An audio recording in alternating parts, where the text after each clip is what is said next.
ng gano'n. Gawin na lang, no?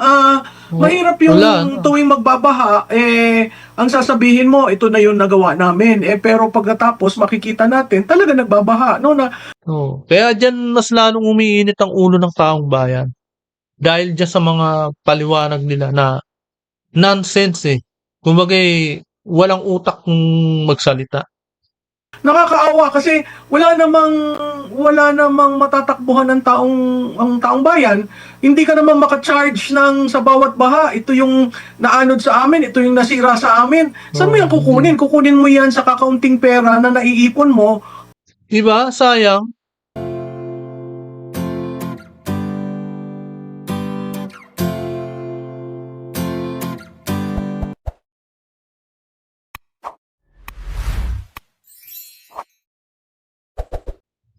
Mga kababayan, heto po at sunod-sunod na mga tag-ulan.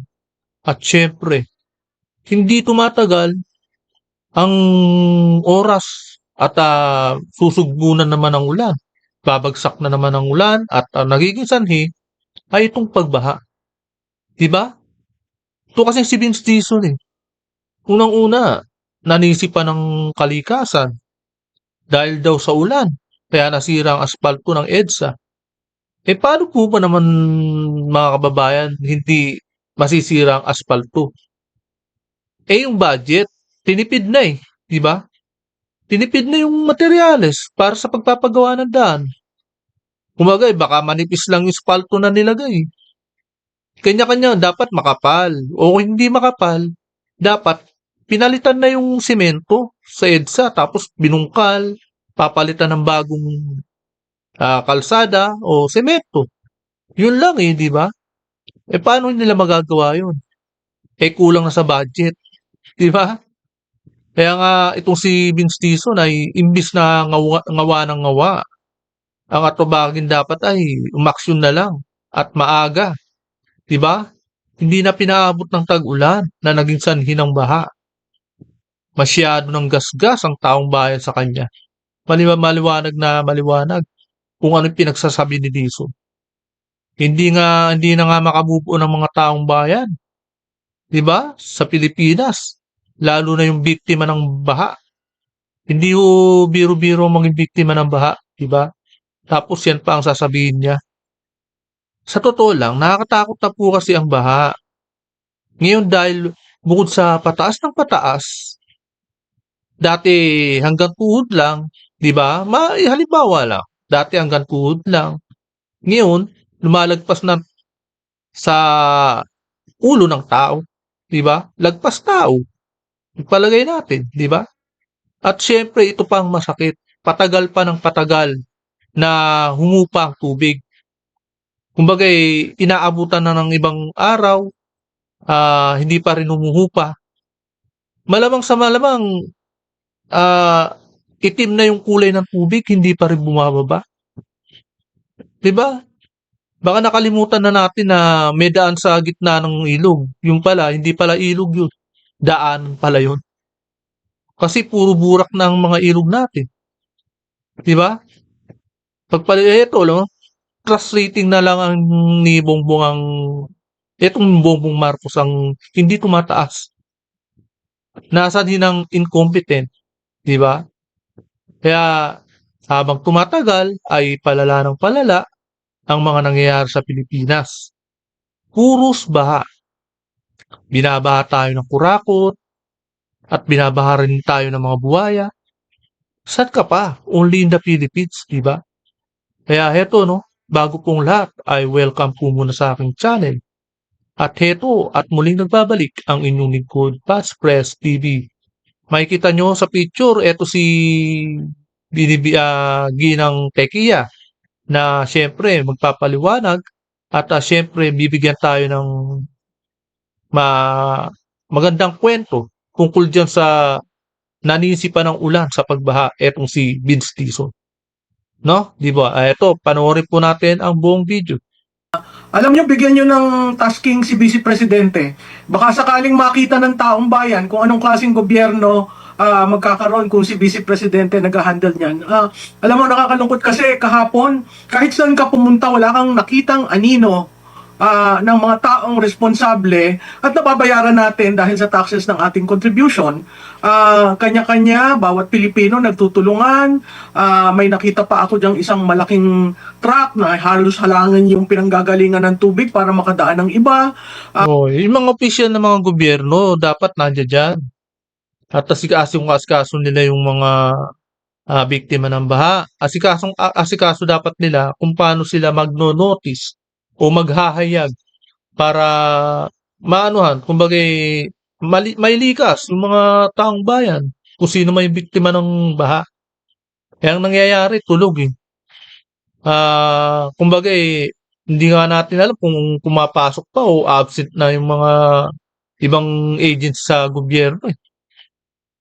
Kaya eto no, panoorin po natin ang bidyong ito ulit para kay Binibining Tequia, Ginang Tequia. Nakakaawa ang mga estudyante na naglalakad sa Central Island.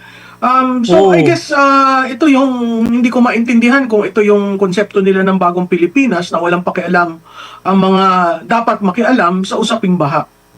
Opo, and dito po sa mga sinasabi ng ating gobyerno po, no, mismo ang taong bayan na yung nagtatagpi-tagpi ng mga videos po ngayon na Prof, naalala ka tuloy yung pinagmamalaking 5,500 flood control after noon biglang Oo. baha.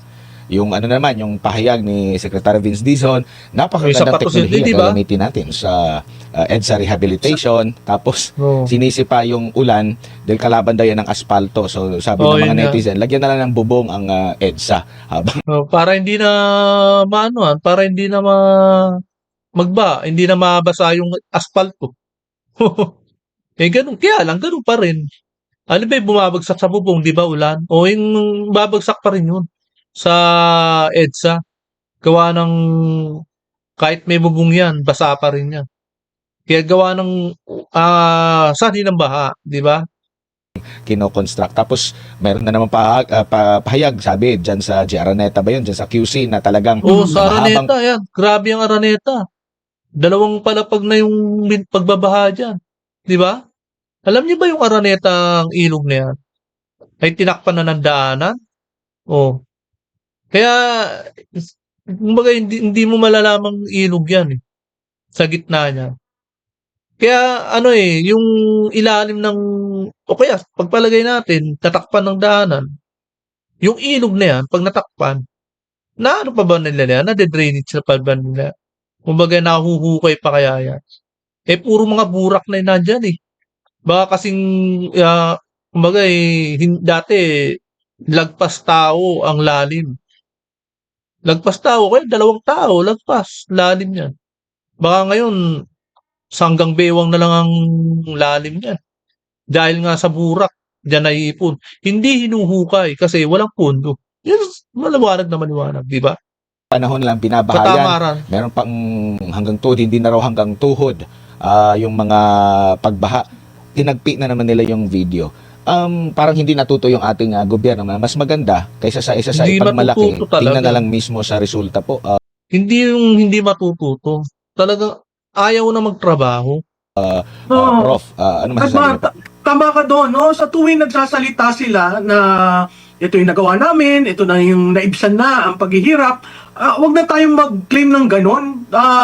Gawin na lang, no? Mahirap yung Wala na. tuwing magbabaha, ang sasabihin mo, ito na yung nagawa namin. Pero pagkatapos makikita natin, talaga nagbabaha, no? Kaya dyan mas lalong umiinit ang ulo ng taong bayan. Dahil dyan sa mga paliwanag nila na nonsense eh. Kumbaga walang utak kung magsalita. Nakakaawa kasi wala namang matatakbuhan ng ang taong bayan. Hindi ka naman maka-charge ng sa bawat baha. Ito yung naanod sa amin, ito yung nasira sa amin. Saan mo yan kukunin? Kukunin mo yan sa kakaunting pera na naiipon mo. Diba? Sayang. Yung inipon mo, sayang. Tapos parang yung gamit mo bigla na lang mawawala. Diba? Parang kaparehas din ng sunog na mababasa na hindi na mapapakinabangan. Lalong-lalo na kapag kaganyang binabaha, itaas nyo agad sa lugar, sa mataas na lugar, kung ano yung dapat nyong itaas. Number one na dapat ninyong iangat yung mga dokumento nyo, di ba? Dahil magaang lang naman yun. Ihuli nyo na yung yung upuan. Dahil yan din naman ang madali lang naman malinis niya. Ang problema natin kasi yung sasakyan eh. Kapag yan talaga, yung nababanggit ni Malutekia, number one talaga sasakyan. Yan yung mahal na gamit ng tao na talagang kapag inabot ng baha, mahal din talaga magpagawa. Diba? May may effect yan sa pag-under niya. Nakakaawa lang talaga kasi gawa ng hindi na nga tayo makamove on. Lalong-lalo na yung mga biktima. Kumbaga'y kahit hindi ka binaba, pero pagka ulan ay may dadaanan mo naman, ay babahain. Useless din, di ba? Hindi ka nga makakatuloy talaga sa trabaho kasi yung dadaanan mo baha eh. Yung sentro naging daanan niya, yung Maynila. Lalo na yung EDSA. Para sa magkakasakit o sa pasukan, kakasimula pa lamang ng pasukan, so ang mga gastusin, wala kang tulak kabigin eh. Hindi mo sila maririnig sa simula na kahit habagat lang ito hindi mo naririnig sa simula, Oo, hindi mo kahit nakikita habang nagkakandara pa ang mga Pilipinong maiahaw ng kanilang mga gawa, at lalong wala kang maririnig sa kanila matapos. So saan, ayun, may nagsuggest na ng Typhoon Fund na magtayo na lang kayo ng Typhoon Fund para kung sino yung naapektuhan, makakuha ng pondo para mapaayos nila ang bahay nila. Talagang napakahirap yung solusyon dyan. Pero again, babalik tayo, ang solusyon dyan pag summer, binubungkal mo ang kanal, inaalis mo ang basura, May these kaso walang things ganun. kailangan prevent. Walang ganun eh, di ba? Dapat masigasig talaga, dapat binubungkal lang kaya lang dapat magbubungkalin yung ilog. Hindi lang sa isang lugar ang bubungkalin kasi lahat ng ilog bungkalin hanggang sa dulo, hanggang sa mapunta sa sa dagat o kaya sa lawa kung saan yung pinakadulo, hanggang doon dapat binubungkal. Kaso hangga't summer, dapat ginagawa ilang buwan na yun, no, 'di ba? Madali lang 'yan, madali lang mabungkal 'yan. Oh, 'di ba? Sa pag mahaba ang panahon, pero yung bubungkalan mo kinabukasan ulan na. O hindi pwede, 'di ba? Kalukuhan talaga. Apart from being preventive, kailangan may contingency plan.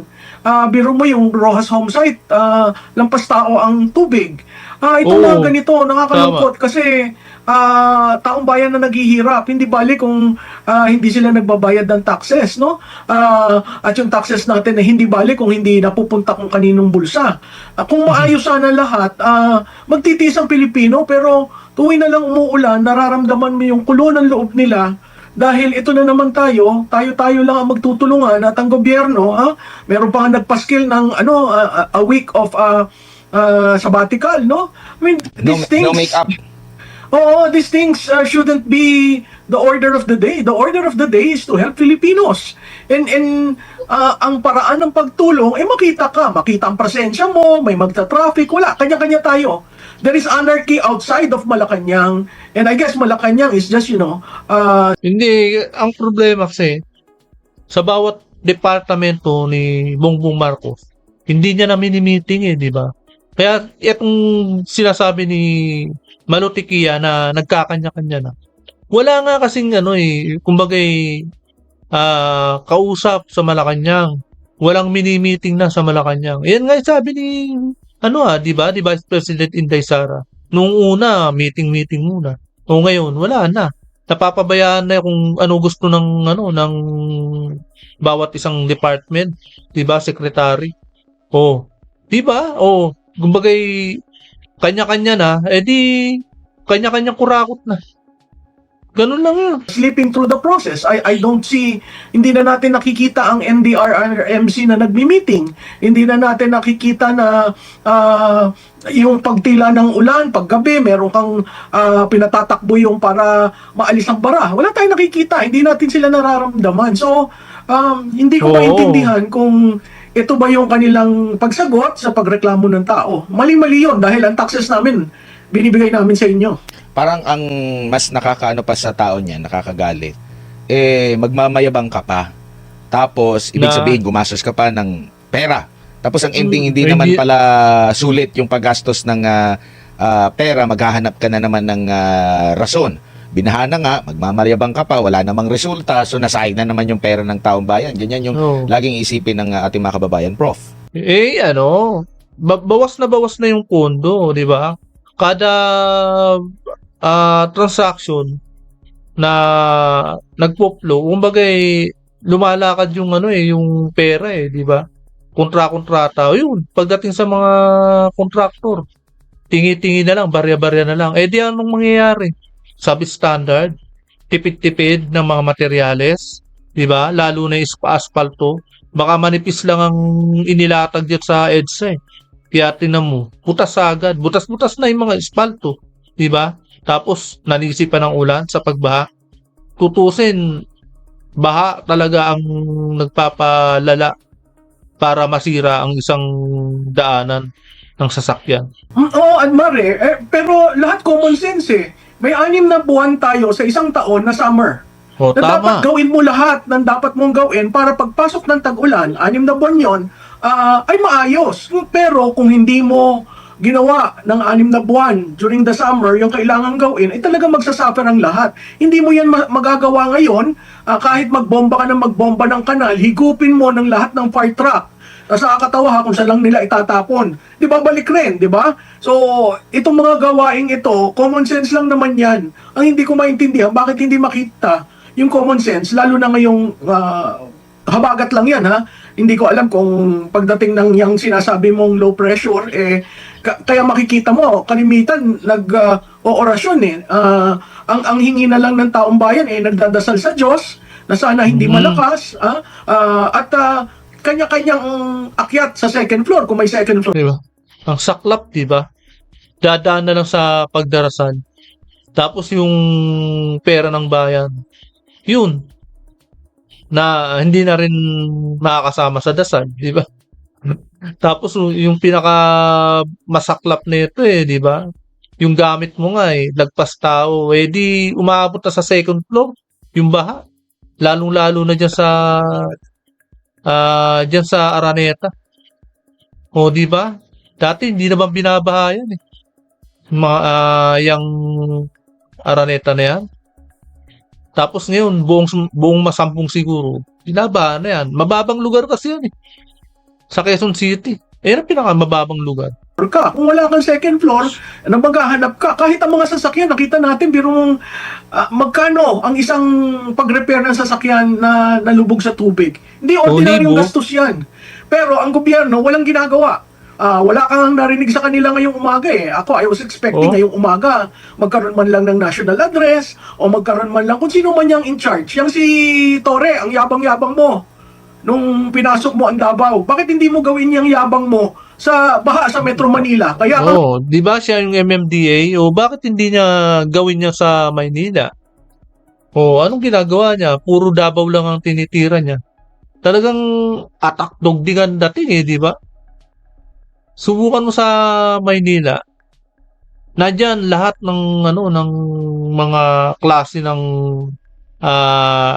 maruruming tubig. Lahat ng mga ilog diyan. Alam niyo kung bakit? Nawala na sa mapa 'Di ba? Meron diyan bandang ilog diyan sa sa Maynila. Nawala na sa mapa. Alam niyo kung bakit? Tulay. Tapos yung tulay binahaya.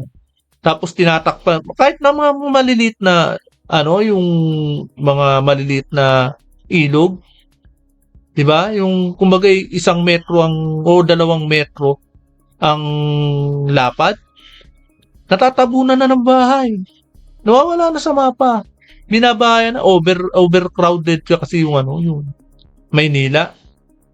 nalinagay dyan kung masosolbahan mo. Ito naman DPWH, saan ka naman nagkakita, nag-rehab ng EDSA, alam mo yung tag-ulan. At alam niya meron talagang barrier dyan sa busway. So, hindi ko alam kung nasa ng common sense itong mga ito, pagkalaki-laking pondo, supposedly. Malamang, syempre, alam naman natin, nasa talampakan ng common sense. Diyan mo mahahanap sa baba yung common sense nila. good for limang taon. Wala pa yata 3 buwan, nasira na. So, babalik tayo uli. Window dressing ba yan sa ASEAN sa November? O talagang inaayos nyo? No? Kasi kung talagang inaayos yan, pinagplanuhan yan, Oo, makita mo tama. naman ang pagkakapatsi eh. Ngayon nakikita natin, linagyan ng cover ito, yung sumunod, ito hindi buo. So, paano naging 1.6 billion yung patsi-patsi? Ang Ang inaantay laki, ko, Attorney Prof, ang sinabi ng Laki na Pangulo naman na kuha iipunin niya, niya ay yung mga tubig magagawa. baha. Napakarami na pong tubig baha po sa ating bansa. Di ko lang alam kung Oh. naipon na ba yun. Kasi ang ganda ng pagkakabanggit niya nun, na iipunin yung tubig baha. Ang nangyari lang, yung mga native Wala na kasi sa katinuan. Walang-wala na sa katinuan. Kaya pati yung tubig ba, napagdiskitahan. Tama, di ba? ginawa Ang ng nag-iipon. ang nag-ipon ng tubig Oo. baha. Alam mo, Admar, pwede yan eh. Magandang solusyon yan. Kung may catchment basin tayo. Wala tayong catchment basin eh. Tingnan mo yung dun sa BGC. Meron silang catchment sa ilalim eh. Kaya hindi nagbabaha. Tapos nare-recycle. Yun siguro dapat ang tingnan na natin, lalo na sa Metro Manila. Kasi ang Hindi, ano rin naman, tutusin talagang maganda, pero mataas na lugar din yung ano na yan, ng BGC na yan. Kaya hindi binaba. Di kagaya ng Maynila, parang natawag din, no?